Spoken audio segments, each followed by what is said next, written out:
হারে হারে শয়তানি, ওর হারে হারে শয়তানি, আমি কি কিছু বুঝি না? হ্যাঁ, হাজারি ঠাকুর ঠাকুর, হ্যাঁ, বেজু চক্রবর্তীর হোটেলে কাজ করে সে নাকি স্বপ্ন দেখছে একটা নতুন হোটেল খুলবে, ও স্বপ্নের মাথায়। দুজন সমবয়সী গল্প করছে। জানিস, আমাকে না অমলদা একটা চিঠি পাঠিয়েছে, কি যে করবো বুঝতে পারছি না। চিঠিতে লিখেছে, তুমি কিন্তু শিগগির উত্তর দিও। তা তুই কি ভাবলি, উত্তর দিবি অমলদাকে? ইচ্ছে করছে জানিস, কিন্তু বাড়ি থেকে যদি কেউ জানতে পারে তাহলে ভীষণ রেগে যাবে, লেখাপড়াই হয়তো ছাড়িয়ে দেবে। তুই কি অমলদাকে ভালোবাসিস? তুই যদি অমলদাকে ভালোবাসিস তাহলে তোর চিঠি আমি পৌঁছে দেব, তোর কোনো চিন্তা নেই। রিপন, এবার তুমি চোখটা খুলতে পারো।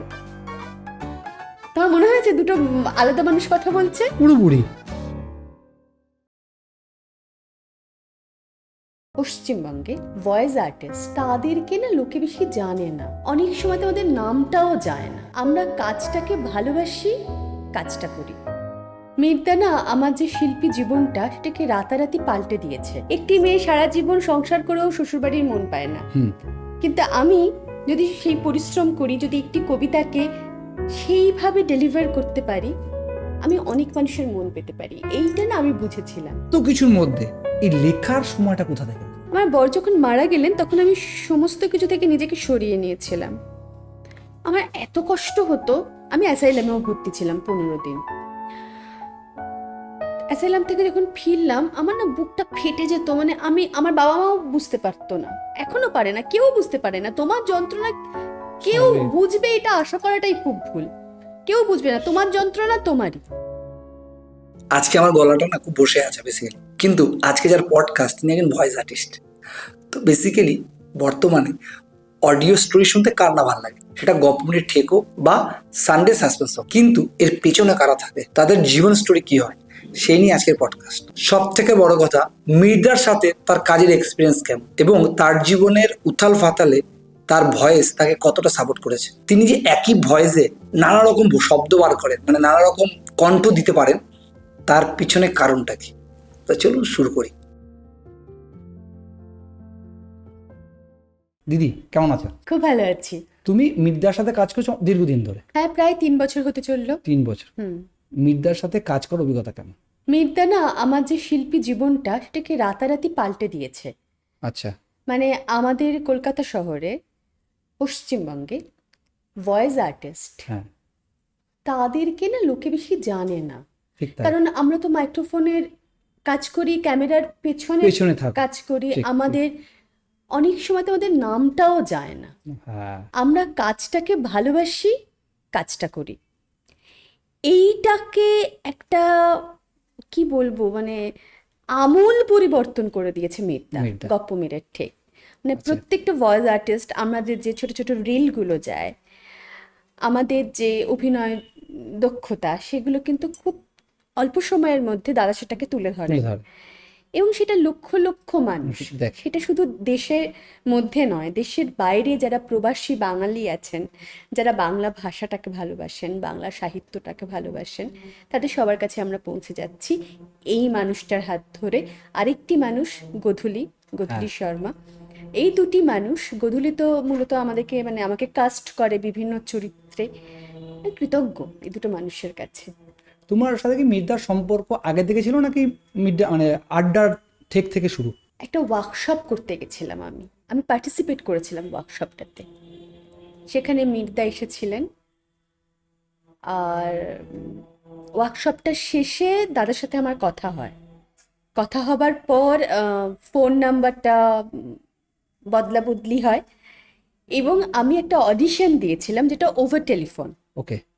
দাদা আমাকে বলেছিল, তুমি ছোটদের গলা করো, তুমি বয়স্কদের গলা করো, মানে একটা কবিতার কয়েকটা লাইন বিভিন্ন রকম ভাবে বলো।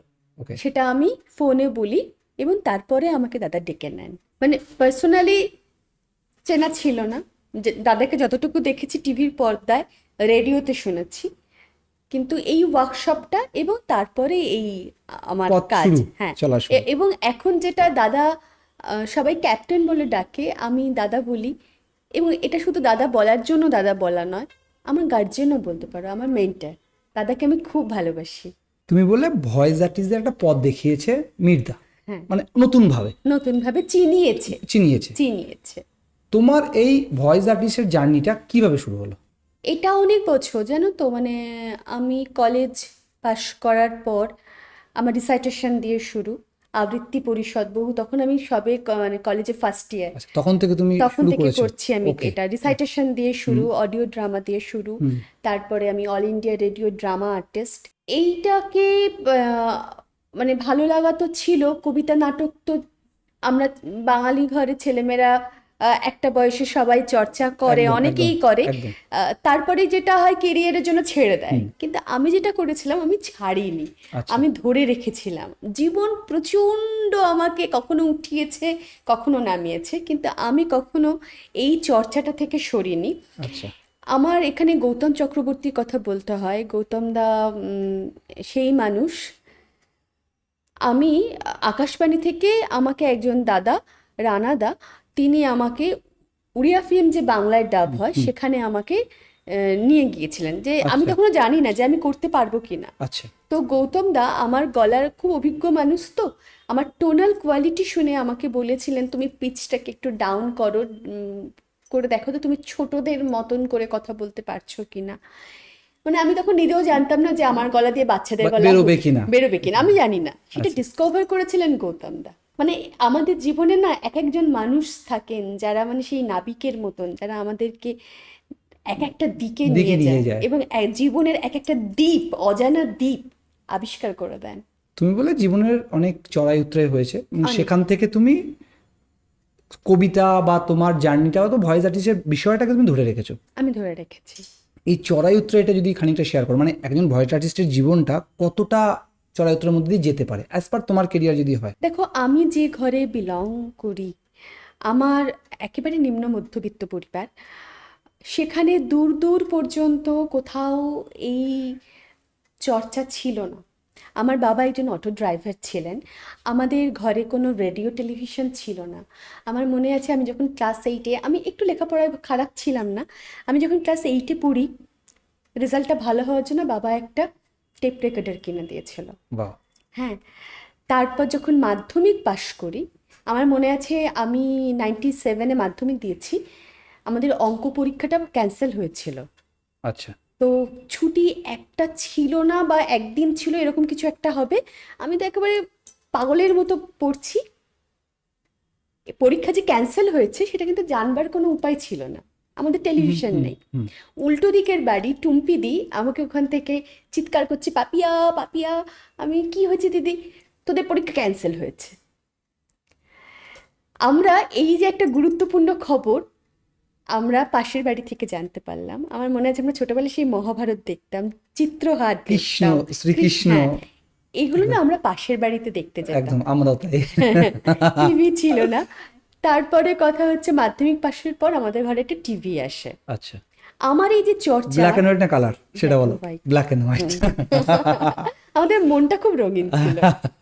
দেখার দুনিয়াটা মানে যেটা মাধ্যমটা হয়তো সাদা কালো, কিন্তু স্বপ্নগুলো খুব কালারফুল। তুমি একটু তোমার আটকাচ্ছে তোমার এই জিনিসটাকে, মানে অ্যান্টিনা ঘুরিয়ে চ্যানেলটা ঠিক করা, এটা কেমন ছিল দিনটা? খুব অসাধারণ ছিল। আমরা তো ভাড়া বাড়িতে থাকতাম, অ্যান্টেনা সেই বাড়িওয়ালার ছাদে উপরে গিয়েছি, পিসি আমাদের ছবি ঝিরঝির করছে, একটু ঘুরিয়ে দাও। না ঘুরিয়ে দাও না, আমি ঘোরাতে যাবো, তুমি তালাটা খুলে দাও। আচ্ছা। সত্যি আমাদের ছোটবেলাটা একটা অন্যরকম মজার ছিল, আমরা যারা 90s-এ বড় হয়েছি। তো তারপরে যেটা হলো, একটা আর্থিক একটা আমাদের টানাপোড়েন ছিল, কিন্তু আমার যে স্কুল, বরানগর রাজকুমারী মেমোরিয়াল গার্লস হাই স্কুল, এই স্কুলটার জন্য না আমি মানুষটা, আমার যে চরিত্রটা, এটা গঠন করে দিয়েছে আমার স্কুল, আমার দিদিমণিরা। আমার মনে আছে মানে প্রত্যেক মুহূর্তে আমাকে, আমি কখনো ভুলতে পারি না যে মানুষগুলোকে। বন্দনা গুহ আমাদের বরানগর রাজকুমারী স্কুলের মানে হায়ার সেকেন্ডারির টিচার, উমাদি, যিনি প্রথম আমাকে জোর করে ঠেলে ঠুলে কবিতা বলতে পাঠাতেন, হ্যাঁ, কবিতা কম্পিটিশনে পাঠিয়েছিলেন। তারপরে আমি তো ভাবলাম, আরে বাবা, এটা দারুণ বিষয়, এটা তো একটা নেশা ধরে যাবার মতন। তারপর আমি কবিতা সেই যে উল্টাতে শুরু করলাম, পাতা উল্টাতে উল্টাতে, সেই কবিতা বইয়ের পাতা উল্টানো আমার আর শেষ হয়নি। আমি একটার পর একটা কবিতা পড়ে চলেছি এবং এখন তো এটার ভেতর ডুবে আছি। আর এই যে বন্দনা দিয়ে আরেকটা বিষয় জানো তো, ছোটবেলাতে না যেহেতু আমরা একটু গরিব মানুষ ছিলাম, খুব রোগা ছিলাম, ভালো জামা কাপড় ছিল না, দেখতে ভালো না, কেউ না কিরকম একটা করতো। উম, ছোটবেলায় আমার মনে আছে 4টে বাচ্চাকে নিয়ে যাওয়া হয়েছে, একটা অনুষ্ঠান হবে, সেখানে অতিথিদের বরণ করবার জন্য 4টে ছোট ছোট বাচ্চাকে নিয়ে যাওয়া হয়েছে। সেই 4টে ছোট ছোট বাচ্চার মধ্যে আমিও একজন। কিন্তু যেটা সত্যি হলো সেটা হচ্ছে আমাকে বসিয়ে রাখা হলো 3টে বাচ্চা যারা একটু ফর্সা, যারা একটু সুন্দর দেখতে, তাদেরকে ডেকে নিয়ে গিয়ে অতিথিদের ফুল দেওয়া, উত্তরীয় পরানো, এই সমস্ত করা হলো। এখান থেকে না ছোটরা খুব কষ্ট পায়। দেখো আজকে ঠিক। কিন্তু আমি যেখানে দাঁড়িয়ে রয়েছি, আমি অনেকটা সময় পেরিয়ে এসেছি, কিন্তু সেই ছোট পাপিয়ার কষ্ট কিন্তু আমি ভুলিনি। না, আমি সেই কষ্টটাকে না জয় করতে চেয়েছিলাম, যে আমি এমন কিছু করব, তুমি আজকে আমাকে স্টেজে তোলোনি, উঠতে দাওনি, এমন কিছু করব, তুমি আমাকে ডেকে ডেকে আমাকে স্টেজে তুলে তুমি একদিন আমাকে এই আলোর বৃত্তের মাঝখানে দাঁড় করিয়ে দেবে। এইগুলো না আমাদের 90s-এর যারা দিন আনা দিন খাওয়া ফ্যামিলির মধ্যে পড়ে, তাদের এগুলো একটা টার্নিং পয়েন্ট, যারা জীবনে কিছু করেছে। হ্যাঁ, এটা টার্নিং পয়েন্ট যে ঠিক আছে এটা হয়নি তো, তো ভাই একটা দিন হবে যেখানে just আমি একটা ছোট্ট জিনিস শেয়ার করছি, ইচ্ছা করছে তোমার সাথে কথাটা বলতে গিয়ে। একটা দিন ছিল যখন বাইকে তেলের টাকা দিতে পারিনি বলে বন্ধুরা রাস্তা দিয়ে নামিয়ে দেয়। মানে এগুলো না টার্নিং পয়েন্ট। সেদিন খারাপ লেগেছিল, বাট মনে না কোনো এক জায়গায় তুমি যখন বললে যে তোমার মনে একটা কোনো জায়গায় দাগ কেটেছে যে এমন একটা দিন হবে যে তুমি আমাকে স্টেজে ডাকবে, ঠিক সেই দিন হয়তো কষ্টটা ওইভাবে এত বড় করে ভাবিনি, বাট ভেবেছি যে ঠিক আছে এই দিনটা পেরিয়ে যাবে।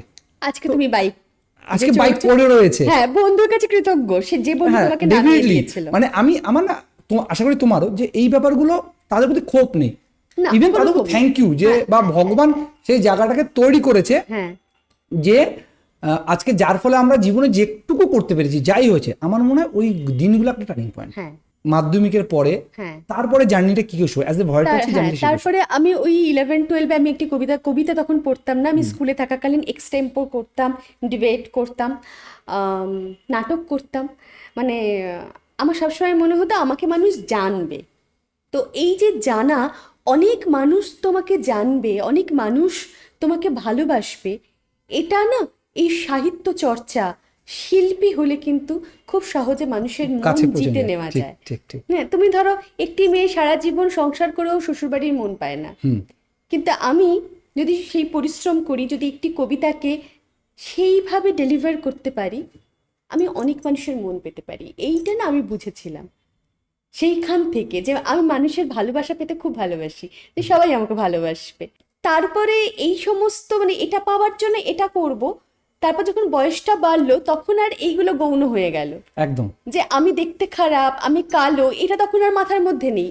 আমি তখন একদিন এটাকে ওভারকাম করব বলে যার আশ্রয় করেছিলাম, আমি দেখলাম সেটা একদম সমুদ্রের মতো। একদম। এই চর্চাটা, এটা একটা আমার কাছে ভীষণ উত্তেজনাপূর্ণ একটা খেলার মতন, যেটা কখনো খেলতে গিয়ে মানে আমার কাছে আমি যখন পড়াশোনা করেছি, পড়াশোনাটা আমার কখনো বার্ডেন মনে হয়নি। আমার মনে হতো এটা একটা সুন্দর খেলা। আমি কোনোদিন নাম্বার তোলার জন্য পড়িনি, আমি জানার জন্য পড়েছি। এই জন্য তুমি পড়াশোনা ভালো। অ্যাকচুয়ালি যারা ভালো হয় তারা, আমরা কি করতাম, আমরা লাস্ট বেঞ্চ ছিলাম বেসিক্যালি, টু বি অনেস্ট। তো সেই ক্ষেত্রে আমাদের পড়তে হবে, যদি বাড়িতে কোনো রকম রেস্ট্রিকশন ছিল না, পাস করে যাবে অ্যাটলিস্ট।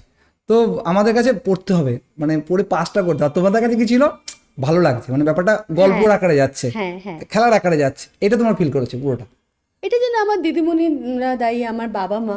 মানে এই যে তোমাকে বললাম আমরা নিম্ন মধ্যবিত্ত পরিবার, কিন্তু আমার বাবা মা লেখাপড়াটাকে খুব গুরুত্ব দিয়েছে। তাই আমাদের মতো ফ্যামিলিতে এটাই তো সম্পদ, হ্যাঁ, যে পড়াশোনাটা করতে হবে, আর যে তো কিছু অপশন বিদ্বান নেই। সব জায়গাতে সবার শ্রদ্ধা পায়। ঠিক।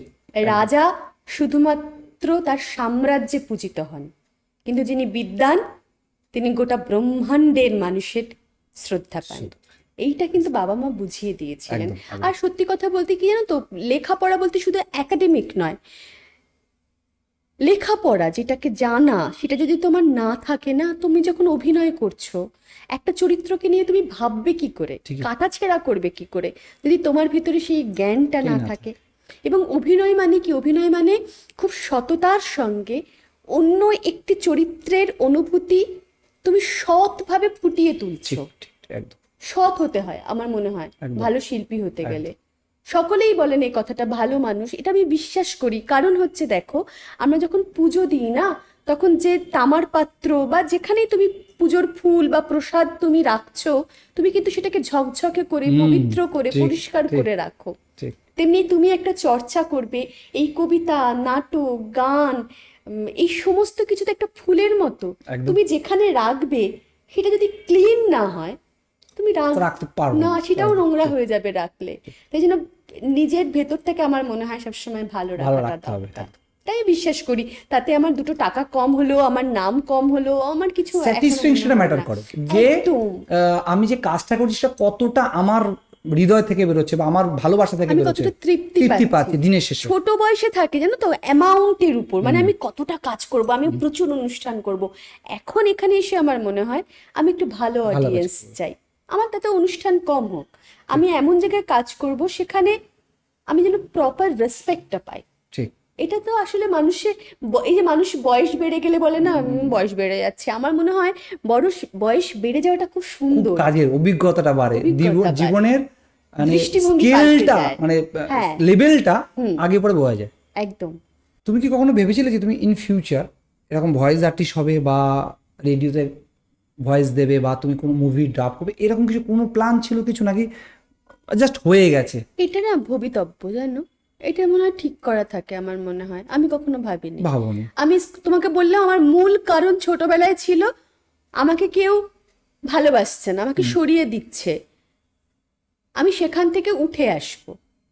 তারপরে আমি যখন এটার ভিতর ঢুকে গেছি, তারপরে একটার পর একটা শুরু হয়েছে।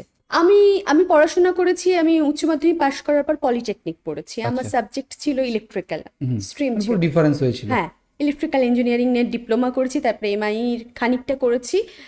তারপরে আমার মনে হলো আমি একটা প্রাইভেট কোম্পানিতে চাকরি করছিলাম, এবং সেখান থেকে নাটকের, কবিতার অনুষ্ঠানে আমি বেরোতে পারছি না। তখন কি করব, আমারই একজন কলিগ ওই কোম্পানির, সে বললো তোর তো রেজাল্ট ভালো আছে, তুই প্রাইমারির যে বেসিক যে ট্রেনিংটা সেটা তুই নে। সো সেটা আমি নিলাম, এবং আমি খুব লাকি যে আমি চাকরিটা খুব ছোট বয়সে পেয়ে যাই। এবার এই যে আমি চাকরিটা পাই, আমার স্কুলের নাম মায়াপীঠ নারী শিক্ষা আশ্রম। আচ্ছা। এই স্কুলটা হচ্ছে সকালবেলাতে, ওকে। সকাল 6:30 থেকে 10:30 পর্যন্ত। এই স্কুলটা করার পর আমি অনেকটা সময় পাই। হ্যাঁ, সেই সময়টা আমার বন্ধুরা যারা পলিটেকনিক পড়েছে আমার সঙ্গে, তারা অনেকে বিদেশে খুব মোটা মাইনের চাকরি করে, যারা দেশের মধ্যে আছে তারাও খুব খুব প্রতিষ্ঠিত, মানে খুব সুন্দরভাবে তারা তাদের জীবনযাপন। আমার হয়তো ওখানে তুলনা করলে ব্যাংকে প্রত্যেক মাসে কম টাকা ঢোকে, কিন্তু আমি সুখে তুমি আছি। তোমার জগতে ভালো আছো, আমি আমার জগতে ওভারঅল ভালো বিষয়টা। আছি। হ্যাঁ। তুমি বলে তুমি টিচার বেসিক্যালি, সঙ্গে তুমি এত বড় একটা জগৎকে রিপ্রেজেন্ট করছো, কি করে ব্যালেন্স করো? দেখো, আমার মনে হয় ভালোবাসলে না, এটা ভাবতে হয় না কি করে ব্যালেন্স করব, ব্যালেন্সটা হয়ে যায়। আমি ভীষণ ভালোবাসি। আমার যেমন দীক্ষা বলে আমার একটা কবিতার স্কুল আছে, যেখানে সবাই শ্রুতি নাটক এবং রিসাইটেশন শেখে, এবং বলতে আমার ভালো লাগে এই মুহূর্তে আমার ছেলে মেয়ের সংখ্যা 150। ওয়াও। হ্যাঁ, এবং এটা পুরো আমাদের অল ওভার ওয়ার্ল্ড জুড়ে, অফলাইন এবং অনলাইন মিলিয়ে তারা আমার কাছে শেখে। আমার বেশ কিছু ছাত্রছাত্রী আছে যারা, কারণ একার পক্ষে সবটা দেখা সম্ভব হয় না। মৈত্রেয়ী আছে, বিশ্ব আছে, ঝুমা আছে, সায়ন্তনী আছে, অর্ণব আছে, বলাকা আছে, আরও অনেকে, মানে সবার নাম বলতে গেলে তোমার এটা শেষ হয়ে যাবে। তো ব্যালেন্স এভাবে হয়ে যায়। তুমি যদি ভালোবাসো, তোমাকে যদি মানুষ ভালোবাসে, তাহলে দেখবে তোমাকে ভাবতে হবে না কখন কোনটা করব। টান হয়ে, মানে টানের সাথে লিঙ্ক হয়ে যায়, ডটগুলো সব মিলে যায়, কখন কি করতে হবে না করতে হবে। তুমি একটা জিনিস স্কিপ করলে, তুমি কি বলতে গেলে বলো, কিছু একটা বলতে। না, আরেকটা কথা বলবো, যে তুমি বলছো না যে এই যে মানুষ আমাকে আজকে মির্দা কাছে আমি পৌঁছেছি, আমাকে আজকে বইমেলাতে বলো, ট্রামে, বাসে, নন্দন চত্বরে আমাকে মানুষ দেখলে এগিয়ে আসে, আমার সঙ্গে ছবি তোলে, আমার অটোগ্রাফ নেয়। এই সবটা সম্ভব হচ্ছে মির্দার জন্য, গধূলির জন্য। আর মির্দার কাছে যেতে পেরেছি। আর মির্দা ছাড়া আমার ক্যাফে কবিতা বলে আমার একটা ইউটিউব চ্যানেল আছে এবং একটা পেজ আছে, সেখানে পেজে প্রচুর মানুষ আমার কবিতা শেয়ার করে, আমি যে একাঙ্ক নাটকগুলো করি সেগুলোকে শেয়ার করে। এটা কিন্তু ঘটেছে একটা মানুষের জন্য। তুমি একটু আগে আমার ওই ফোনটা যেটা চার্জে বসালে দেখলে না অনেকগুলো লাইন্স এসে গেছে। ওই ফোনটা না মানে ওই ফোনটা যার ফোন তার সাথে কানেক্ট করার জন্য আমার 4G 5G কোনো কিছু লাগে না, তার সাথে আমার এখান মানে কানেকশানটা, সে হচ্ছে আমার হাজব্যান্ড। ওই ফোনটা ওর, আর ওই ফোনটা আমি কিছুতে বাদ দিতে পারি না। হয়তো আমাকে এরপরে আমি আর বেশি দিন ওটাকে নিয়ে Use চলতে করা যাবে পারবো না, না। কিন্তু ওটাকে রেখে দেবো ফোনটাকে। ওটা জীবনের একটা অংশ বেসিক্যালি। হ্যাঁ, এবং আমি বলবো আমি খুব লাকি যে আমি ওই মানুষটিকে পেয়েছিলাম। পেয়েছিলাম বললেও ভুল হয়, এখনো পাই, আমি ওই ভাইবসটা ফিল করি। ও কোভিডে চলে গেছে, আছে তো এখানে এখানে আছে। বেসিক্যালি বিষয়টা। হ্যাঁ, তোমরা জানো, তোমরা যারা আমাকে ফলো করো জানো যে আমি ভীষণ বর্ষভাগী একজন বউ ছিলাম। ওই আবার বলছি ছিলাম না, এখনো আছি। ও না আমাকে এই ক্যাফে কবিতা ইউটিউব চ্যানেলটা ওই কোভিড পিরিয়ডে আর এই পেজটা করে দিয়েছিল। মেয়েটা যেরকম ভেবেছেন যে ভয়েস আর্টিস্টকে কেন মানুষ সামনে থেকে দেখবে না, কেন চিনবে না, কেন জানবে না, আমার বর আমাকে বলতো তুমি কার্টুনে ভয়েস দাও, তুমি সাউথ ইন্ডিয়ান মুভিজে ভয়েস দাও, তুমি অ্যাওয়ার্ড পাচ্ছ, সব ঠিক আছে, কিন্তু তোমাকে তো মানুষ চেনে না, কে জানে তোমাকে। তো আমি চাই তোমাকে সবাই চিনুক। এই যে এইরকম বর মানে অনেক, আমি সবার সাপোর্টিভ প্রতি, বেসিক্যালি। এটা ভাবা যায় না। মানে ওইখান থেকে ও ক্যাফে কবিতা মানে এই পেজ আর ইউটিউব, আমি তোমার বেস্ট ভয়েস ওভার আর্টিস্ট যখন অ্যাওয়ার্ড পেয়েছিলাম রেড ওয়াইন এন্টারটেনমেন্ট থেকে আমাকে দিয়েছিল, আমি যখন স্ক্রিনে দেখছি না যে ক্যাফে কবিতার লোগোটা, আমার মনে হচ্ছে ওখানে আমার বর বসে আছে। মানে ওই মানুষটা স্বপ্ন দেখেছিল, ওই মানুষটা চলে যাবার পর সেই স্বপ্নটা সত্যি হচ্ছে। তখন কোনো আমার না কোনো মনে জায়গায় হচ্ছে, বসে দেখছে। হ্যাঁ আমার মনে হচ্ছে এই অডিটোরিয়ামে ও আছে, ও দেখছে, এই যে স্ক্রিন জুড়ে ক্যাফে কবিতাকে দেখানো হচ্ছে। তখন আমার মনে হয়েছিল বায়োলজিক্যাল ডেথ আসলে শুধুমাত্র শরীরটাকে ছেড়ে যাওয়া, মানুষটাকে ছেড়ে যাওয়া নয়। স্বামী পূর্ণানন্দজি সেম কথাই বলেন যে শরীর জাস্ট, বাকি সবই রয়েই যায় বাকি রয়ে বা যায়, পরপর ধাপে স্মৃতিতে ধাপে রয়ে এগোতে যায়। থাকে। যেটা বলতে গেলাম তুমি একটা দিন স্কিপ করে গেছো, তুমি সঙ্গে ভালো রাইটার, বই মেলায় তোমার পরপর এই নিয়ে 2 বছর 2 বছর বই বইও এলো। বেরিয়েছে। প্রথমে আমরা একটা কবিতা শুনবই পরে কথা, কিন্তু আমার বক্তব্য হচ্ছে এত কিছুর মধ্যে এই লেখার সময়টা কোথা থেকে আসে? লেখাটা যেন খুব অল্প বিস্তর আমি লিখতাম। তোমাকে একটা কথা বলি, আমি কবিতা শিখছি প্রায় 25 বছর হলো, এখনো শিখছি শ্রীমতী রত্না মিত্রর কাছে। আচ্ছা, রত্নাদি আমাকে বলতেন তুমি লেখো, তোমার লেখার হাতটা খারাপ নয়। আমার বর আমাকে বলতো তুমি লেখো, আমি শুনতাম না। আমি ভাবতাম যে সবার লেখা পড়বো, খুঁজবো ভালো লেখা, কখন লিখবো। আমার বর যখন মারা গেলেন তখন আমি সমস্ত কিছু থেকে নিজেকে সরিয়ে নিয়েছিলাম। আমার এত কষ্ট হতো, আমি অ্যাসাইলামেও ভর্তি ছিলাম 15 দিন। অ্যাসাইলাম থেকে যখন ফিরলাম আমার না বুকটা ফেটে যেত, মানে আমার বাবা মাও বুঝতে পারতো না, এখনো পারে না, কেউ বুঝতে পারে না তোমার যন্ত্রণা। কেউ বুঝবে এটা আশা করাটাই খুব ভুল, কেউ বুঝবে না তোমার যন্ত্রণা তোমারই। অপোজিট পার্সন যে আমাদের বোঝাচ্ছে বা বলছে সে সহানুভূতি আছে তার মনে, একদম, কিন্তু আমি যে পয়েন্টে দাঁড়িয়ে রয়েছি, যেটা আমি ফেস করছি, সেটা অন্য মানুষের পক্ষে পারবে না, বোঝা সম্ভব নয়। সে তার জায়গায় দাঁড়িয়ে তোমাকে দুটো ভালো কথা বলতে পারে, তোমার শুভাকাঙ্ক্ষী হিসেবে তোমাকে সাপোর্ট করতে পারে, হ্যাঁ। আর ফিলটাকেও শেয়ার করা ফিলটা করা যায় না গো, করা যায় না। আমি না তখন পেনটাকে ধরলাম, আমার মনে হলো যে আমার আমার আমি আমি নিজেকে হিল করতে চাইছিলাম। মানে কোথাও না কোথাও গিয়েও হয়তো থেকে গেল। ওই যে বলতো আমাকে আমাকে ইনসিস্ট করতো তুমি লেখো লেখো। মানে আমার মনে আছে আমি পুরুলিয়া বেড়াতে গেছি, আমরা একটা ইকো রিসর্টে রয়েছি, সেখানে আমি বসে দুপুরবেলা লিখছিলাম, গর্বিত হাঁসের দল প্যাক প্যাক করে চলে গেল পাহাড়ের গা বেয়ে। এরকম এরকম বেশ খানিকটা লিখেছি, তার মধ্যে এরকম একটা লাইন ছিল। আমাকে বিক্রম বলছে দেখেছো তুমি লেখো না, তুমি কি সুন্দর করে ভাবতে পারো। কত ছাড়ো তো, নাম্বার দিইনি ওকে, ওর কথায়। যখন চলে গেল না, তখন আমার ওই কষ্টটা থেকে আমি লিখতে শুরু করলাম। আর ওই যে লিখতে শুরু করলাম, সে লেখাটা আজও চলছে। মানে এখন আমার অনেক লেখার, তখন লেখার বিষয়বস্তু একমাত্র ও ছিল, এখন অনেক কিছু হয়ে গেছে। আজকে ধরো আমি তোমার সাথে কথা বলছি, আমার লেখাগুলো ঠিক কবিতা ঠিক গল্পের মধ্যে তুমি ফেলতে পারবে না। মানে আমার তোমার সাথে কথা বলে কেমন লাগলো, হয়তো এমন কিছু একটা আলাদা কিছু আমার মনে হলো, সেটা গিয়ে আমি লিখে ফেললাম। বুঝছি লেখাগুলো ছোট্ট ছোট্ট লেখা হয়, এবং আমি কিন্তু কেউ পড়বে, এটা বই আকারে বেরোবে, এরকম কখনোই কিছু ভাবিনি। ভালোবাসা ফেসবুকে, থেকে। হ্যাঁ, ভালোবাসা থেকে আমি নিজেকে হালকা হওয়ার জন্য লিখতাম। সেই লেখা ফেসবুকে মানুষ পড়ে, মানুষ শেয়ার করে, আমাকে কমেন্টে জানায় তাদের ভালো লাগা। তারপরে অনুভব প্রকাশক থেকে অমর ওই লেখাগুলোকে, আমি কিছু করিও না জানো, আমি লেখা বেছে দিই না, প্রুফ দেখি না, কিছু করি না, ভীষণ ল্যাদ খাই। আমার ডিপ্রেশনের সমস্যা আছে, আমার ক্লিনিক্যাল ডিপ্রেশন আছে, আমার মাঝে মধ্যেই আমি খুব অফ হয়ে যাই। তো ওরাই এই সব কিছু করে আমার একটা বই, এবং এই বইগুলো আউট অফ স্টক। এইটা মানে উপরওয়ালার ইচ্ছে। উপরওয়ালা তো আমাকে খুব ভরে ভরে দুঃখ দিয়েছেন, কিন্তু শুধু দুঃখটাও উনি দেন না, ওইটাই বলতে গেলাম যে উনি একটা ব্যালেন্স দিয়েছেন। তোমাকে যেমন যে চলে গেছে সে তোমাকে পেনটা ধরতে শিখিয়ে দিয়ে গেছে, সেই পেন দিয়ে তুমি শুধু তার কথা লিখছো না, তোমার যখন মনে যেটা আসছে। এবং শুধু আমি আমার কথা লিখছি তাও নয়, ধরো কোনো একটি মেয়েকে আমি দেখলাম, সে কি মানে গভীরভাবে একটি মানুষকে ভালোবাসে, বা একটি ছেলে একটি মেয়েকে কি একবার জীবন দিয়ে ভালোবাসে, তারপর যখন তারা দুঃখ পায় বা তাদের আনন্দ, তাদের অনুভূতি, সেটাও আমার লেখাতে প্রকাশ পায়। ভয়েস আর্টিস্টের ভয়েসটা সব কিছু। আমি কোনো একটা পডকাস্টে বা কোনো একটা ভিডিওতে শুনছিলাম যে আমাদের অরিজিৎ সিং, যেটি আমাদের বাংলার গর্ব বা ভারতবর্ষের, তথাপি ওনার ভয়েসকে উনি ভেঙেছে, বারবার করে ভেঙে ভেঙে আজকে এই জায়গায় এনেছে। তোমাদের কি এরকম কোনো মানে প্রসেসের মধ্যে দিয়ে যেতে হয়?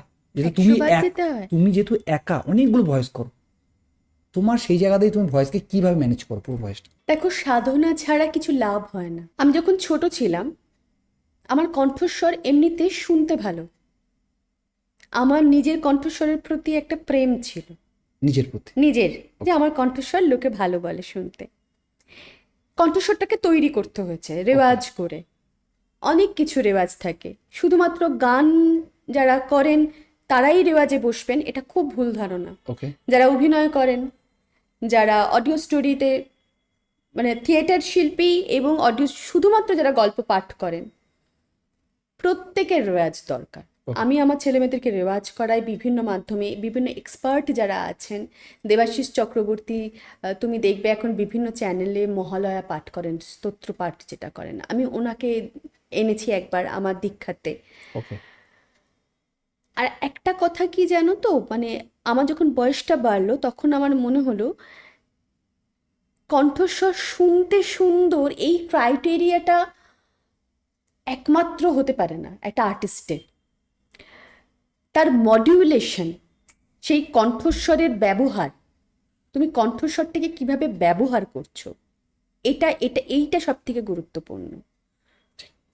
খুব সুখশ্রাব্য ভয়েসটা শুনতে খুব ভালো লাগে, ঠিক আছে, কিন্তু সেই ভয়েসের ভেতরে মডিউলেশন নেই, সেই ভয়েসের ভিতরে ফিল নেই, বেশিক্ষণ ভালো লাগবে না। মনে করো তুমি বিয়ে করে এনেছো, বউ একেবারে ভীষণ সুন্দর দেখতে, কোনো আন্তরিকতা নেই, বেশি দিন ভালো লাগবে না। কিন্তু মনে করো সেই সুন্দরী হয়তো প্রথাগত সুন্দরী নয় তোমার স্ত্রী, কিন্তু তার ব্যবহারটি চমৎকার, তাকে দেখবে শুধু তোমার নয়, তোমার পরিবারের সকলের ভালো লাগবে। মানে বিষয়টা এরকম যে ফার্স্ট ইমপ্রেশন যদি কারো হয়ে থাকে খুব ভালো, হ্যাঁ। বাট যদি কথোপকথন ঠিক না, তোমার ভয়েসটা শুনলাম না, আমি সে কথা বলছি না, আমি যেটা বলতে চাইছি যে একটা কণ্ঠস্বর শুনতে শুধু সুন্দর, এটা ভালো, এটা একটা ভয়েস আর্টিস্ট হতে গেলে একমাত্র গুণ আমি বলছি না। আচ্ছা।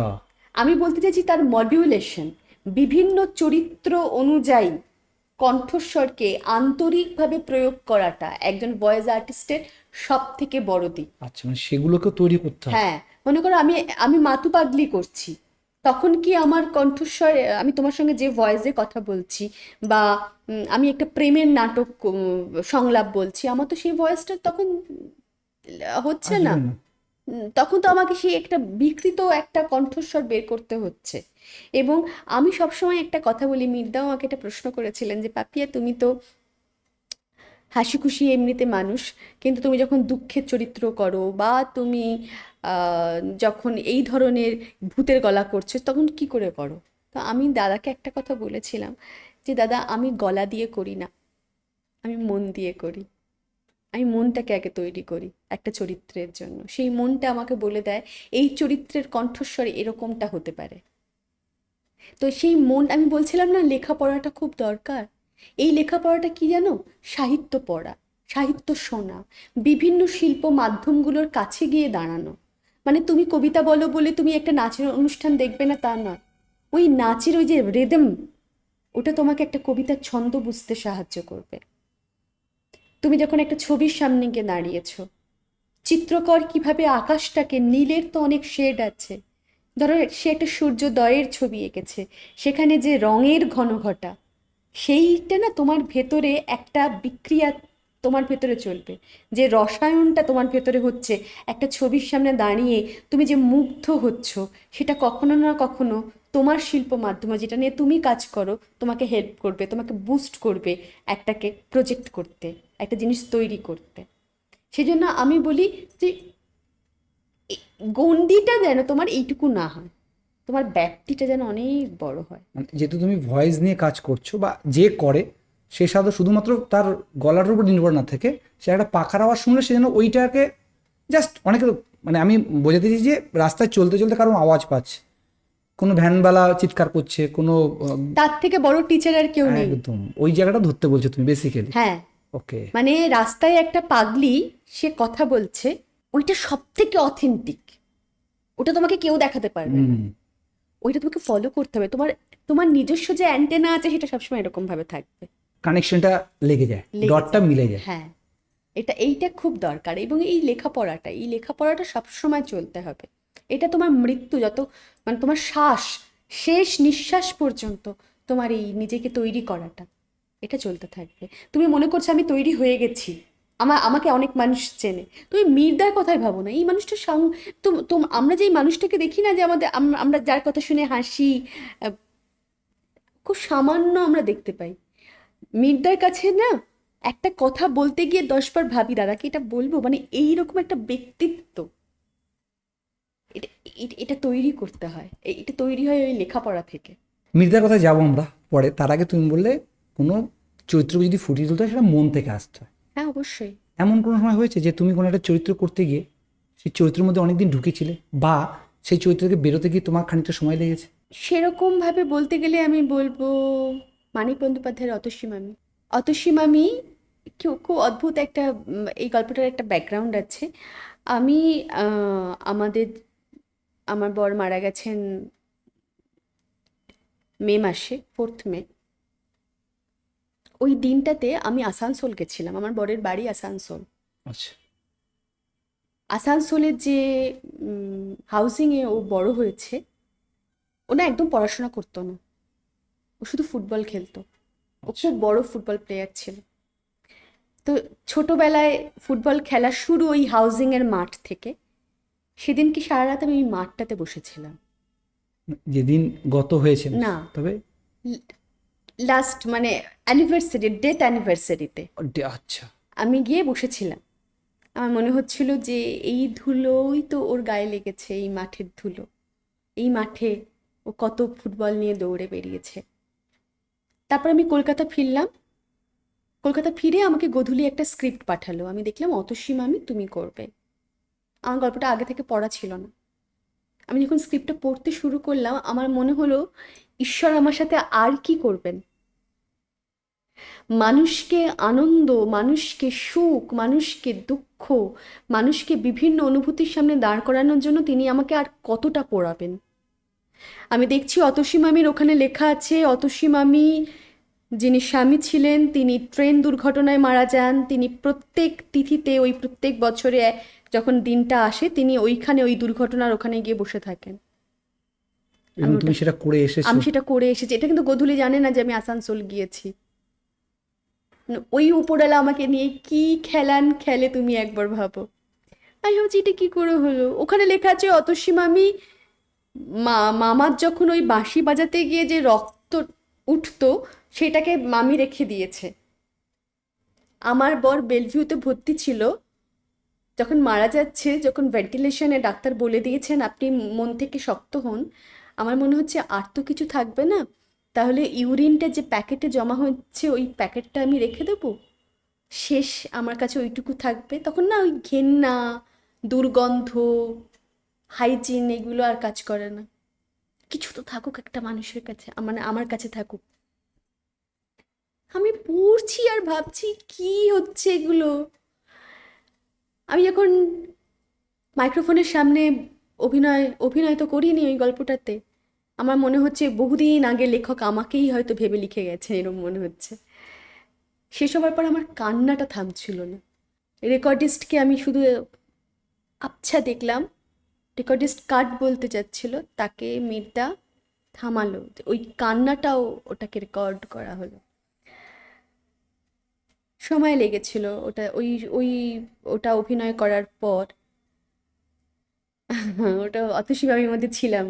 এবং তুমি যদি আমাকে জিজ্ঞেস করো আমার সব থেকে প্রিয় কাজ কোনটা, আমার নিজের গলা না, আমি যখন শুনি তখন আমার মনে হয় এটাকে আরো একটু এরকম করা যেত, এটা আরেকটু এইভাবে ভাবা যেত, পরে মনে হয়। অতসী মামিটা আমার খারাপ লাগে না। অতসী মামির মধ্যে এমন কিছু আছে, এবং আমি দেখেছি এই বইমেলাতে। দুদিন আগে আমি নন্দনের জাং জুয়েলারি কিনছি, একটি কলেজ পড়ুয়া মেয়ে, সে আমাকে বলছে আপনি অতসী মামি না? আমার খুব ভালো লাগে যখন আমাকে কেউ অতসী মামি বলে।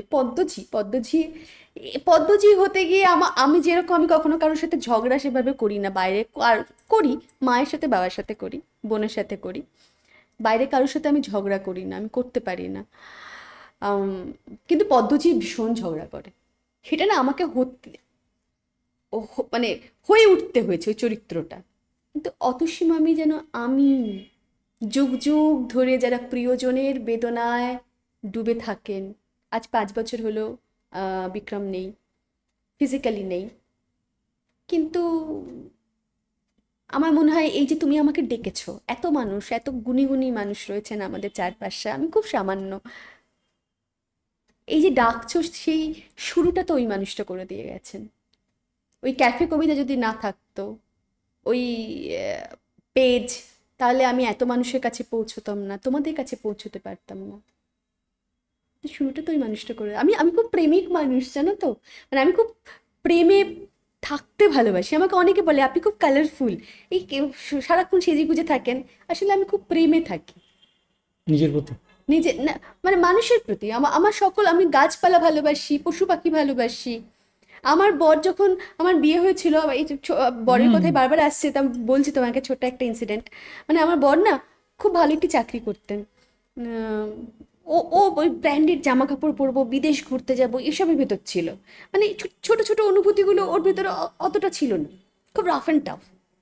এবার কি হয় দেবে, তুমি যার সঙ্গে মিশছো তার কিছু তোমার ভেতরে তো ঢুকে যায়। ব্যাঙ্গালোরে গেছি, এয়ারপোর্টে নামছি, আমি দেখলাম একটা প্রজাপতির ডানাটা ভেঙে পড়ে রয়েছে এয়ারপোর্টে। এবার আমি ধুপ করে বসে পড়েছি। আমার বর আবার এই এটিকেটগুলো খুব মানতো না, আমার দিকে এরকম করে তাকিয়েছে। আমি আমার বরকে গুরুত্বই দিইনি, আমি এমনিতে খুব ভয় পেতাম, সব খুব কথা শুনে চলতাম। আমি যেটা যার জন্য করেছি, যে প্রজাপতিটাকে তুলে এয়ারপোর্টে যে আর্টিফিশিয়াল গাছগুলো থাকে সেই গাছের পাতার উপর বসিয়ে দিয়েছি। আমার মনে হয়েছে প্রজাপতিটা যদি উড়ে যেতে পারে তো উড়ে যা, আর যদি তার মৃত্যু হয় তো ওইখানে নির্বিঘ্নে হোক, আর যেন পায়ের চাপে যেন একেবারে পিষে না যায়। আমি তারপরে আমরা যখন হোটেলে ফিরে এসেছি, না যখন হোটেলে গেছি, তখন আমার বর বলছে জানিস তো আমি না তোকে বকবো ভেবেছিলাম, তারপর দেখলাম আশেপাশের লোকজন তোকে খুব সপ্রশংস দৃষ্টিতে তোর দিকে তাকিয়ে আছে। তারপরে আমি দেখলাম থাকতে থাকতে আমার অ্যাকোরিয়ামের মলি যখন মারা যাচ্ছে, মাছ, কালারফুল যে মলি যে মাছগুলো হয়, আমার বর তাতে দুঃখ পাচ্ছে। আমার টবের গাছ শুকিয়ে গেলে আমার বরের মন খারাপ হচ্ছে। তখন আমি বুঝতে পারলাম এই মানুষটা আর শুধু বিদেশ ঘুরতে যাওয়া, ব্র্যান্ডেড জামা কাপড়, দামি খাবারের মধ্যে আটকে নেই, এই মানুষটাও এখন সবাইকে ভালোবাসছে। এটাই তো প্রেম। আচ্ছা, তুমি যেটা প্রশ্ন করছিলে রিপন, যে ভয়েস আর্টিস্ট হতে গেলে রোজকার জীবনটা কেমন হওয়া কেমন হওয়া উচিত একদমই তাই। একটু ডিসিপ্লিন, প্রত্যেকটা প্রোডাক্টিভ, তুমি যদি প্রোডাক্ট তুমি যদি তৈরি করতে চাও না, তোমাকে ডিসিপ্লিন মেনটেন করতে হবে, তোমাকে রেওয়াজ করা। আর ঠান্ডা জল খাওয়া বা না খাওয়া, এটা এক একজনের কিছু হয় না, এক একজনের হয়, সেটা তোমার শরীর বুঝে তুমি ঠিক করবে যে তোমার কোনটা কোনটা মেনে চলা উচিত, কোনটা কোনটা খাওয়া তোমার ঠিক নয়, এটা তোমার শরীর অনুযায়ী। কিন্তু রেওয়াজ আমি মনে করি যে এটা দরকার। এবং কথা হচ্ছে জানো তো, তুমি 2000 কথা যদি শোনো না, তবে তুমি দুটো কথা ঠিকঠাক বলতে পারবে। 2000 শুনলে দুটো মানে বলা আমি আমি তোমাকে মানে একটু অ্যাভারেজলি একটা হ্যাঁ, বিষয়। মানে আমি যেটা বলতে চাইছি, এতটা শোনো, শুনে নিজের কানটাকে তৈরি করো। মানে একটা কথা আছে আমাদের বাঙালিদের, ভালো বক্তা হতে গেলে ভালো শ্রোতা হতে আমি হবে। সেটাই, আমি 2000 বলতে আমি 2000ই বলছি তা নয়, বিষয়টা আমি বলতে বিষয়টা চাইছি, এক্সাম্পল, হ্যাঁ, যে ভালো বুঝি বক্তা হতে চাও তো ভালো শ্রোতা হওয়া, ভালো শ্রোতা হও। মানে ব্যাপারটা এখানেও অ্যাডজাস্টেবল, মানে হ্যাঁ, একদম, অডিও ভয়েসের ক্ষেত্রেও। একদমই তাই। মানে তুমি তোমার ডেলিভারিটা ঠিক হয়েছে কি না এটা অন্য লোক বলবার আগে তুমি নিজেই বুঝে যাবে যে তোমার একদম, ঠিক হয়েছে একদম, কি। একদম, ঠিক। হ্যাঁ, আর নিজের থেকে বড় শিক্ষক আর কেউ নেই। সেইটার জন্য আমি সব যারা ভাবছে যে এই কাজটাকে নিয়ে এগোবো, যারা স্বপ্ন দেখছে ভয়েস আর্টিস্ট হবো, তাদেরকে বলবো যে প্রচুর পড়ো, প্রচুর শোনো। আর ভয়েস তো তোমাকে যেটা বললাম, রেওয়াজ করা, যে গানের যে বিভিন্ন সরগম যে আছে, যে রাগগুলো আছে, গলাকে নিচে উপরে যেমন তো তোমাকে আমি বলি, এই যে আমি বলছিলাম না তোমাকে যে সবাই আমাকে অতসী মামি, পদ্মঝি এই সমস্ত বলে। অতসী মামি কথা বলে একেবারে অন্যরকম ভাবে, পদ্মঝি কথা বলে একেবারে উল্টো। অন্যরকম। তোমাকে আমি একটু শোনাচ্ছি। একদম, একদম, পদ্মঝি, একদম। পদ্মঝি বলছে, ওর হারে হারে শয়তানি, ওর হারে হারে শয়তানি, আমি কি কিছু বুঝি না? হ্যাঁ, হাজারি ঠাকুর ঠাকুর, হ্যাঁ, বেজু চক্রবর্তীর হোটেলে কাজ করে সে নাকি স্বপ্ন দেখছে এখন নতুন হোটেল খুলবে, ও স্বপ্নের মাথায় আগুন। এই হচ্ছে তোমার পদ্মঝি। আর যখন অতসী মামি কথা বলছে, ভাগ্নে, প্রত্যেক বছর যখন ওই দিনটা আসে আমি ওইখানে যাই জানো, তোমার মামাকে বুঝতে। ওর থেকে বড় তীর্থস্থান আমার আর নেই গো ভাগ্নে। এই যে ডেলিভারিটা পুরোটা পাল্টে গেল, তুমি দুটো মানুষ পুরোপুরি আলাদা।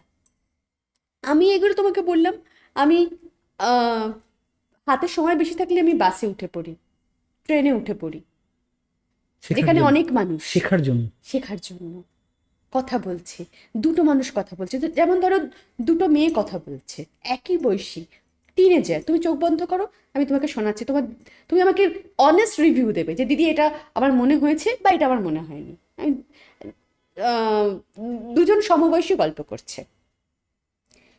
জানিস, আমাকে না অমলদা একটা চিঠি পাঠিয়েছে, কি যে করব বুঝতে পারছি না। চিঠিতে লিখেছে, তুমি কিন্তু শিগগির উত্তর দিও। তা তুই কি ভাবলি, উত্তর দিবি অমলদাকে? ইচ্ছে করছে জানিস, কিন্তু বাড়ি থেকে যদি কেউ জানতে পারে তাহলে ভীষণ রেগে যাবে, লেখাপড়াই হয়তো ছাড়িয়ে দেবে। তুই কি অমলদাকে ভালোবাসিস? তুই যদি অমলদাকে ভালোবাসিস তাহলে তোর চিঠি আমি পৌঁছে দেব, তোর কোনো চিন্তা নেই। রিপন, এবার তুমি চোখটা খুলতে পারো। তোমার মনে হয়েছে দুটো আলাদা মানুষ কথা বলছে? পুরোপুরি।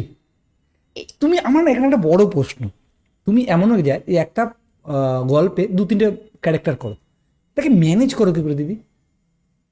ম্যানেজ মানে আমার না, আমার খুব ভালো লাগে।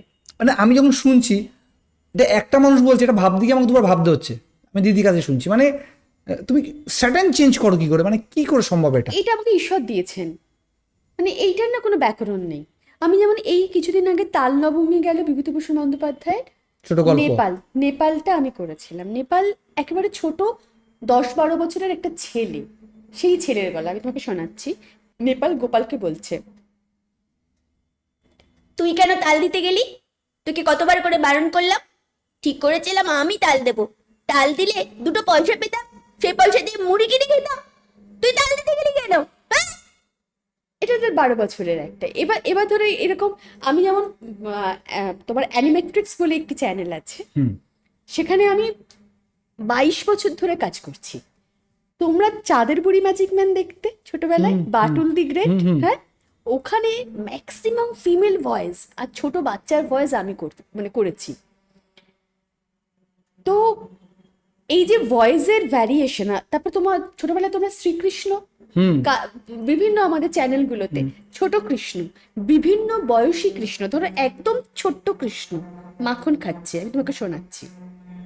মাখন খেতে ইচ্ছে করে, তুমি তো আমাকে সবসময় মাখন দাও না, তাই তো আমি পাশের বাড়িতে গিয়ে মাখন চুরি করি। এটা একদম ছোট বাচ্চা বলছে।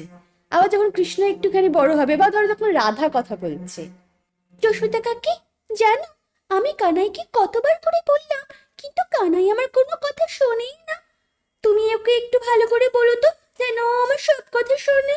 এটা রাধা বলছে। মানে এরকম অনেক সিরিয়াল হয়েছে যেখানে রাধা এবং কৃষ্ণ দুটোই আমি দুটোই তুমি করেছি। তারপরে ওই ক্যারেক্টারটার নামটা বলো না, সুদামা। সুদামা করেছি। এ, এগুলো তুমি যদি বলো আমি কি করে করেছি, প্রথম কথা আমরা যারা ভয়েস ওভার আর্টিস্ট আছি এখন অনেক আর্টিস্ট, এবং তোমাকে এটা আমার বলতে ভালো লাগবে যে আমি যখন ছোটদের ভয়েস করতাম তখন খুব কম আর্টিস্ট করতো। এখন যারা কাজ করে তারা অনেকে আমায় বলে পাপিয়াদি তোমারটা শুনে শুনে না আমরা নিজেদেরকে তৈরি করেছি। করেছি তখন কেমন লাগে? আমার খুব ভালো লাগে, ভীষণ ভালো, আমি খুব এনজয় করি দিদি এই কিছুক্ষণ আগে কথাটা। আমরা একটা কথা বলছিলাম না যে জীবনে তুমি কিসের জন্য এসছো সেটা তো তুমি জানো না, বাট তিনি জানেন যে তোমাকে কেন পাঠিয়েছে। আজকে তুমি ভাবো তোমাকে দেখে, আমি যদি মির্জার কথা বলি, মির্জাকে দেখে আজ অনেকে মানুষের জীবন পাল্টে পাল্টে গেছে গেছে। পুরোপুরি। তোমাকে কেউ বলছে দিদি তোমার গলা শুনে আমি মনে হচ্ছে আমি এটা করব, এবং তারা এখন প্রচুর কাজ করছে। কাজ করছে। মানে জীবনের একটা লক্ষ্য, একটা মানুষের তোমার জন্য একটা লক্ষ্য চেঞ্জ হয়ে গেছে। হয়তো সে ভেবেছিল অন্য কিছু হবো, কিন্তু কোনো এক সময় তোমার গল্প শুনে, কোনো এক সময় তোমার কবিতা পড়া শুনে না আমি এরকম নিজেকে করতে চাই, তো পারপাসটা পুরো ডিফারেন্স হয়ে গেছে। হ্যাঁ, না এটা এটা কিন্তু জানো তো আমি অনেক আমি আমি আমি ভাবি পরে যে এতটা এতটা মানুষ ভালোবাসে। মানে একটি মানুষ আমাকে মেসেঞ্জারে লিখেছে, সে ভাবছিল জীবনটাকে শেষ করে দেবে, তারপর তার আমার লেখা পড়ে মনে হয়েছে না আরেকটু দেখা যাক। তখন আমার মনে হয়েছে আমি জীবনে বুঝলাম দিচ্ছে দিদি, টু বি অনেস্ট, মানে তোমার জন্য কেউ পাল্টে গেছে এবং জীবন পাল্টে গেছে। হ্যাঁ, তার মানে তুমি যদি মানে ঈশ্বর চান ঈশ্বর এটা। চান, মানে আমরা যদি নিজেরা স্বার্থপর না হই, মানে বেসিক্যালি তোমাদের মতো যারা মানুষ, তোমাদের কষ্টটা তোমাদের লেভেলে হয়তো খুব স্ট্রিম, কিন্তু তোমাদের দ্বারা যে মানুষগুলো যে চেঞ্জ হচ্ছে সেটা পুরো আলাদা। আর তার জন্যই তোমাদের হয়তো থেকে যেতে হবে। তোমাদের থেকে যেতে হবে। এবং শুধু তাই নয়, তোমাদের হয়তো বললে না, আমার খুব একটা কথাটা বলতে চলো যে তুমি আগের দিন আসানসোলে গিয়ে মাঠটায় বসেছিলে, পরদিন সে ওই স্টোরিটাকে দিচ্ছে। তোমাকে হয়তো ভগবান কোনো না কোনো, আমি খুব ঈশ্বর মানি এবং খুব মহাদেবকে মেনে চলি, তোমার তো মলম লাগানো কাজটা করেছে, তুমি যাতে তাই তো বসে করে। না যাও। এই যে তুমি আমাকে দিদি বলে ডাকছো, আজকে প্রথম মানে দেখেছো এবং আমাকে ভালোবাসো। আমাকে কিছু অচেনা লাগছে না তোমাকে, কারণ আমি তোমাকে এতবার দেখেছি, হ্যাঁ, আমাকে দেখেছি। অচেনা লাগে। কিন্তু তোমার সাথে কথা বলে আমি বললাম, আমি তোমাকে কিছুক্ষণ মানে অফ ক্যামেরা বলছিলাম যে দিদি আমি যতগুলো পডকাস্ট করেছি, আজ হয়তো 70-80টা বা 100টা হতে চলেছে, আমার সব থেকে ভালো লাগার পডকাস্টগুলোর মধ্যে একটা, মানে অনেক সময় না যে একটা পডকাস্ট না পুরো ঢুকে যায়। এটাই ঈশ্বর চান, এটা ঈশ্বর মলম লাগান আমার দুঃখে। তুমি এটা বলছো আমার ভালো লাগছে, এই ভালো লাগাটা আমাকে, আমার যখন মনে হবে যে ভালো লাগছে না, এবার জীবন থেকে হয়তো পালাবো, তখন এটা হয়তো আমাকে থামিয়ে দেবে। এই পডকাস্টটা দেখে নেবে। হ্যাঁ, শুধু এইটা না, বাকি তোমাকে যারা সেলফি তুলতে এসে বলছে দিদি তোমাকে দেখে আমি আমার জীবনটা চেঞ্জ হয়েছে, সেই ছবিগুলো দেখে নেবে। একদমই তাই, একদমই তাই। না আমার খুব ভালো লাগে। এই যে অনেকে বলে না তুই কবিতা আবার কি শুনি, ভালো, এটা মানুষ আছে, কবিতার শ্রোতা কম, এটা নিয়ে আমাদের কোনো দুঃখ নেই। Definitely definitely. খুব মানে এই যে খুব সংবেদনশীল মানুষ খুব বেশি হন না, সংখ্যায় কমই হন। কিন্তু আমার ভালো লাগে যেটা, আমি যখন এই দুদিন আগে নন্দনে গেছি, কলেজে পড়ে ছেলেমেয়েরা এসে আমাকে প্রণাম করছে, বলছে তোমার লেখা ভালো লাগে, তোমার কবিতা ভালো লাগে। তখন আমার মনে হচ্ছে যে আমি তার মানে ওদের সাথে কানেক্ট করতে পারছি, ডটটা কোনো না কোনো মিলে আছে, মিলে যাচ্ছে। তখন মনে হয় যে না, করতে হবে কাজ, কাজ করতে হবে। আমি টু বি অনেস্ট আমার কবিতা কোনোদিন শুনিনি, আজকে শুনবো। তুমি তোমার মনের মতো করে একটা কবিতা, শুধু আমাকে না, যারা আজকে আমাদের পডকাস্টটি দেখবে বা দেখছে প্রেজেন্টলি, তাদের সবার জন্য, যারা তোমাকে প্রথমবার দেখছে। আচ্ছা, আমি আমার একটা লেখা একদম তোমার লেখা চাইছি। আমি বললাম না আমি খুব প্রেমিক মানুষ, এবং আমি না খুব চালাক নই, আমি খুব চালাক না, আমি হতেও চাই না, আমি ঠকি বহুবার, ঠিক আছে, ভালো লাগে, হ্যাঁ, আমি তো ভালো লাগে। সামনে তো নেই, আমি তো ঠকানোর থেকে ঠকে যাওয়া ভালো। একদম। ইভেন আমরা যারা ভাবি, বেসিক্যালি আমি না মানে খানিক রকমের ঠকতে ভালোবাসি। যদি আমার মনে হয় কোনো জায়গায় যে এটা করলে ভালো হবে, ঠিক আছে, কারো যদি ভালো হয়, তুমি যেটা বলছো ঠকতে, এই ঠোকাটা না মানে হয়তো সে ভাবছে আমি জিতে গেছি ওকে ঠকিয়ে, আলটিমেটলি আমরা ঠকছি না, কর্মাকে তুমি এড়িয়ে যেতে পারবে। আমরা কেউ ঠকছি না, না তুমি ঠকছো বা আমাদের মতো যারা ঠকে তারা কেউ ঠকছে না। তাদের জন্য যিনি আছেন তিনি সব ব্যালেন্স করে রাখেন, হিসেব তোলা হিসাব থাকে। করে রাখছে। তুমি কবিতাটা বলো। বোকা মানুষ যখন ভালোবাসে তখন সেখানে ঈশ্বর আসন পেতে বসেন, বোকা মানুষের বুক ধূপের মতো পুড়ে প্রেমিকের জন্য সুবাস টেনে আনে। বোকা মানুষ তার জমানো আধুলি খরচ করে প্রেমিকের জন্য হাতঘড়ি কিনে আনে। বোকা মানুষ রাত জেগে প্রেমিকের জামায় কলমকারি ফুটিয়ে তোলে। ভালোবাসার ঘোরে বোকা মানুষের চোখে নীল পদ্ম ফোটে। আচ্ছা, এই যে বুদ্ধিমান পুরুষ, তার একবারও মনে হয় না যে চালাকি সে আড়ালে রেখেছে সেটা জানতে পারলে বোকা মানুষের হৃদয় থেমে যেতে পারে, জীবনের সব হিসেব গুলিয়ে পাগলখানায় বসে থাকতে পারে, দুম করে জীবনের দেওয়াল থেকে আয়ু ঘড়ি খসে পড়তে পারে? বোকা মানুষের চোখ পৃথিবীর সবচেয়ে নরম পুকুর, সেখানে বিশ্বাসের শাপলা ফুটে থাকে। সেই অপার্থিব ফুটে থাকার দিকে চেয়ে বুদ্ধিমান প্রেমিকের মন কি একবারও কেঁদে ওঠে না? কেঁদে ওঠে না সেই বোকার জন্য, যে বোকা তাকে জীবন দিয়ে ভালোবাসে? মানে আজকে আমরা যখন গাড়িতে করে আসছি দাদা আমি, তখন হেমন্ত মুখোপাধ্যায়ের কিছু গান চালিয়েছে। তখন আমরা আলোচনা করছি যে আগে গানে মিউজিক দরকার হতো না, কথা কথা এত সুন্দর। এখনকার গানে মানে কথা তো কিছু নেই। না দেখো, এটা বিতর্ক তৈরি করবে।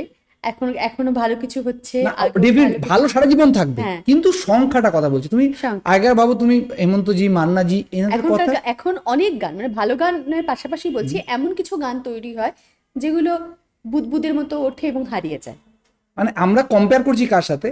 হেমন্তজির সাথে ললিপপ যে গান গাইছে সেটার সাথে। মানে আমাদের বেসিক্যালি আলোচনার টপিকটা ছিল এটা, যে এখন আমরা যখন আসার সময় গানটা শুনছি, তখন আমরা মিউজিক নেই, কি সুন্দরভাবে শুনছি, আরাম করে আসে। আর ললিপপ গানটা লাউডলি মিউজিক হচ্ছে, পরের বাড়ি যখন ইউটিউবে সাজেস্ট হট করে চলে আসে, তো লাউডলি মিউজিক হচ্ছে, কিন্তু গানে বারবার ওই একটা বাড়ি কয়েকবার উচ্চারণ করছে, ব্যাস। যদিও তার অডিয়েন্স আলাদা ডেফিনেটলি, বাট ডিফারেন্স এই যে তুমি কবিতাটা গাইলে, মানে কবিতাটা যে বললে, এই ভয়েসটা, মানে এই গলাটা বা এই শব্দগুলো, যদি সত্যি কেউ বোকা হয়, মানে সেই বোকা হয়, সে বুঝবে কথাটা কি ছিল। বুদ্ধিমানও বুঝে যাবে, বাট ওভারঅল রিলেট করতে পারবে। যারা বোকা তারা রিলেট করতে পারবে, বুদ্ধিমানরা একটু পাস করে। এই কথাটা জানো তো, তুমি যে বললে না কথা সর্বস্ব, এটাই রবীন্দ্রনাথ ঠাকুর নিজের গান সম্পর্কে বলে গেছে। তুমি রবীন্দ্রসঙ্গীত যদি শোনো, তুমি দেখবে কথাগুলো না তোমাকে তোমার ব্যথাতে, তোমার ওই ব্যথাটাকে কমিয়ে দেবে। তুমি যদি মলম লাগাবে, তুমি প্রেমে পড়েছো, তোমার প্রেমের আনন্দকে বাড়িয়ে দেবে। রবীন্দ্রনাথের গানের কথা। এবং রবীন্দ্রনাথ ঠাকুর নিজে বলে গেছেন যে আমার গান গাইতে গেলে শুধুমাত্র সুরের রসিক বা সুরের সাধক হলে চলবে না, গানের কথাকে মর্মে অনুভব করতে হবে, তারপর দরদি কণ্ঠস্বর দিয়ে সেটাকে প্রকাশ করতে হবে। সেটা তো পুরোনো দিনের গান, আমরা তো বলি ওল্ড ইজ গোল্ড, এটা বলি সারা জীবন সেটাই থাকবে। তবে আমি সবসময় বলি নতুন ও ভালো কিছু হচ্ছে, কারণ আমি ইয়াং জেনারেশনকে খুব ভালোবাসি। ডেফিনেটলি সময়ের সাথে সাথে মানুষ চেঞ্জ হচ্ছে, ভাইব চেঞ্জ হচ্ছে, এটা তো হবেই। এবং তার মানে এটা তো আসার স্বাভাবিক জিনিস, নইলে তো আমরা নতুনকে অ্যাকসেপ্ট করতে কোনোদিনই পারবো না। মানে বেসিক্যালি আমাদের মার্কেটিং ভাষায় একটা কথা আছে যে প্রত্যেক 3 মাস 6 মাস অন্তর না ভাইব চেঞ্জ হয়। আগে দেখো রিলের ফরম্যাট একরকম ছিল, এখন আলাদা হয়ে গেছে। তো অলওয়েজ আপডেট হতেই থাকবে, এন্ড ইটস গুড। একদম, অবশ্যই তো হবেই। অবশ্যই কিছু ভয়েস তোমার মতো করে, কিছু ক্যারেক্টার তোমার মতো করে। শুনলাম তো, পদ্মজি শুনিয়েছি, অতসীম আমি শুনিয়েছি, আর একটা দুটো কৌশিক মজুমদারের মনা, এইটা খুব মানুষের ভালো লেগেছে। মনা করেছে আমার প্রিয় বোন অঙ্কিতা খুব ভালো সঙ্গীত শিল্পী। সেখানে মনার মাটা আমি হয়েছিলাম, সেই মনার মায়েরটা তোমাকে শোনাচ্ছি। মনা মনা, মুরগির মাংস খাবি না? এই দেখ তোর জন্য মুরগির মাংস রেঁধেছি।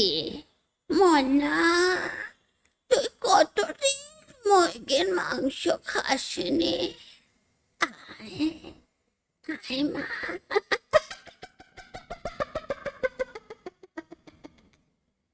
ব্যাস, তোমার দাবি মিটিয়ে দিয়েছি। একটা গল্প যখন তোমাকে পাঠায়, তারপরে প্রসেস কি থাকে আমাদের কানে আসা পর্যন্ত, আমরা গল্পটা ধরো আগের দিন রাত্রে পাঠায়, ওটা পড়ে নিলাম গল্পটা। আমি চেষ্টা করি সবসময় পুরো গল্পটা পড়ার চেষ্টা করি। অনেক সময়তে হয়তো সময়ের অভাবে একটু এগিয়ে এগিয়ে পড়ে নিতে হয়। তারপর আমরা স্টুডিওতে যাই, আর মীরদা হচ্ছে সেই ডিরেক্টর যিনি কিছু চাপিয়ে দেন না যে এটাই করতে হবে। তোমাকে সেই স্বাধীনতাটা দেন, তুমি তোমার মতো ভাবো। সেই ভাবনাতে যদি কোথাও কমতি থাকে বা দাদা যদি অন্য কিছু চান, তখন দাদা সেই সাজেশনটা দেন। তারপরে আমরা রেকর্ড করি। রেকর্ডিং করে নেবার পর প্রদ্যুৎ আমাদের যে মিউজিক সব কিছু এটা দেখো, মানে রান্নাটা মূলত যে রান্নাটা হয় সুরের সাথে বিভিন্ন সাউন্ড এফেক্টসের সাথে আমাদের ভয়েসে, সেটা প্রদ্যুৎ করে। তারপর ফাইনালি তোমরা সেটা শুনতে আমরা শুনতে পাই। ওকে, ইউটিউব আসার জন্য কি মনে হয়, বা ইউটিউবে এই গল্পগুলো আসার জন্য কি মনে হয় যে ভয়েস আর্টিস্টদের চাহিদা ওই জায়গা থেকে খানিকটা বেড়েছে? চাহিদা আছে, মানে কাজ, প্রচুর কাজ হচ্ছে, কিন্তু তার বিনিময়ে যে অর্থ সেটা কম। সেইটা কমে গেছে। কাজ আছে, কাজ নেই তা নয়। আমরা একটা সময় যখন আমাদের বয়স কম ছিল, যখন কাজ করেছি, প্রচুর অর্থ উপার্জন করেছি আমরা এটাতে। সেটা তো এখনকার যারা কাজ করছে সেটা পায় না। সেটা এর কি এবং মীরদার মতন মানুষ এরকম আমি তো বলবো নেই, যিনি আমাদেরকে প্রপার রেমুনারেশনটা দেন। নিজে শিল্পী তো বোঝেন, শিল্পীর খিদে পায়, শিল্পীরও ইচ্ছে করে বাজার থেকে একটা ভালো জামা কিনে পরি, সেইটা বোঝেন।